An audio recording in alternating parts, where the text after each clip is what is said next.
Fanya hivyo. Unakataa kulipa. Weka TikTok. Kwa nini ananisumbua? Ndio muokoe. Usiingilie mambo ujui. Huyu jamaa ametuzoea vibaya. Alipangi. Kusumbua kila saa. Hakuna gani? Mtu wa TikTok ako wapi? Weka TikTok.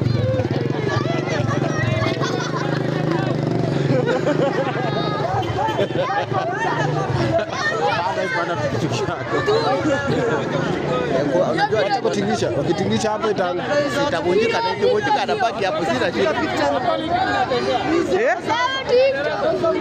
Hadi kianguka chini.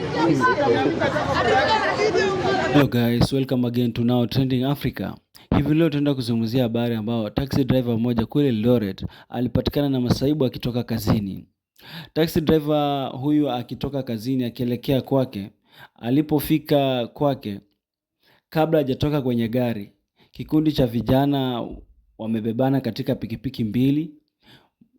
Pikipiki ingine ilikuwa imepark kwenye main gate na ingine waliingia nayo kukutana naye kwenye gari. Vijana hawa walikuwa wamejihami, ambapo vijana walishuka wakiwa mbele ya gari yake kumblock mbele asishuke. Yule taxi driver aligeuza gari na kupiga reverse na kukimbilia usalama wake. Asante sana, thank you for watching, subscribe for more information. Hebu tazama ilivyoenda na unipe majibu yako hapo kwa comment section.